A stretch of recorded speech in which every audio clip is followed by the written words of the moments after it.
How much do the Tennessee fans hate Lane Kiffin? I know y'all hate him, and really, you have good reason to, the way he left you high and dry there all those years ago, which is really what started your ship a-sinking for the last 12 years, which is what it's been doing. You've just been in the absolute toilet for 12 years straight, thanks in large part to the way Lane Kiffin treated you, which was basically just to give you one of these while he had his bag already packed and ready to go. But then Tennessee comes out here to kick a field goal to close out the first half. Ole Miss had 3 timeouts left. Now, I get icing the kicker. I get that. I do. Lane Kiffin used all 3 timeouts in a row there to ice the kicker 3 times in a row. I just stadium just booing, which they've been booing Lane Kiffin since he walked in the stadium for warm-ups. But, man, Lane Kiffin getting under y'all's skin there at the end. And then on TV they show Lane Kiffin. He's over there smiling and grinning.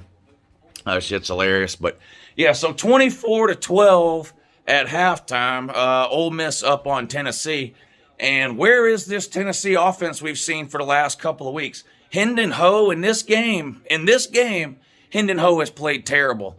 Early in this game, on 2 consecutive plays, one down the left sideline, one down the right sideline, Tennessee wide receiver running wide open, and he overthrew him both times. Could have been a touchdown. Takes way too many sacks. When he does try to take off and run, he can't. He hasn't been very mobile in this game. He has this spin move that he does that just doesn't work, and it just looks awkward when he does it. Hendon Ho's not having a very good game. Hi ho. Hendon's back to throw. Hi ho. Down again he go. He's got more sack yardage, I think, than passing yardage. Just it hasn't been good for Tennessee's offense in this game. And Ole Miss's defense is better than it was last year, but it's no elite defense, that I can tell you. 24-12, down by 12. I do think Tennessee stole some momentum at the end of the first half and prevented the game could have been over there in the first half. Ole Miss had the ball with a minute and a half to go.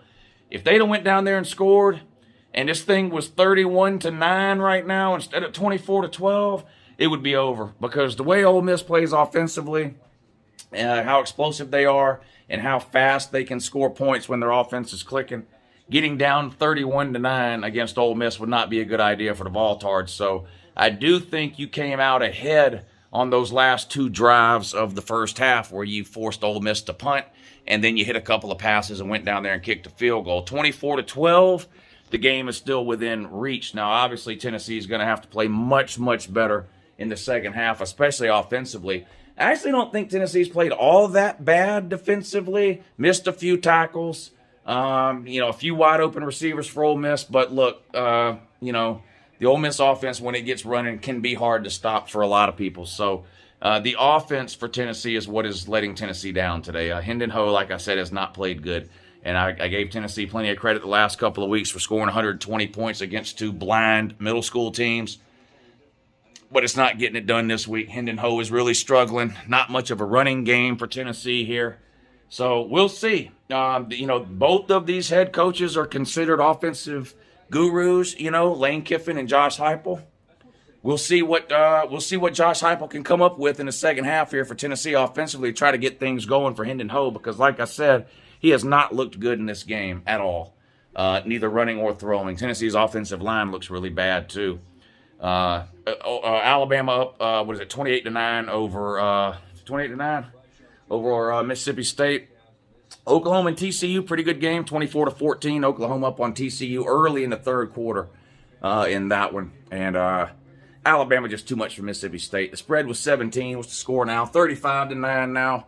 Alabama up by 26. So covering the spread and then some in that one. So anyway, I've been pulling for Tennessee. I feel like, a lot of Tennessee fans on this channel have been around a long time, and as fun as it's been to kind of dog Tennessee about how bad they've been the last few years, it wouldn't hurt my feelings to see Tennessee get a big win tonight over really the person they consider responsible for their pitiful sort of wandering through darkness over the last 15 years, Lane Kiffin. But if you can't get something going offensively in the second half, it's probably not going to happen. The crowd was rocking in the first half. You got the checkered kneeling. You got the ridiculous uniforms that you're wearing. None of that seems to be working. Seems like you may actually have to learn how to play football in the second half if you want to win this game. I don't know. Not enough leadership. Refs are life champs, I guess.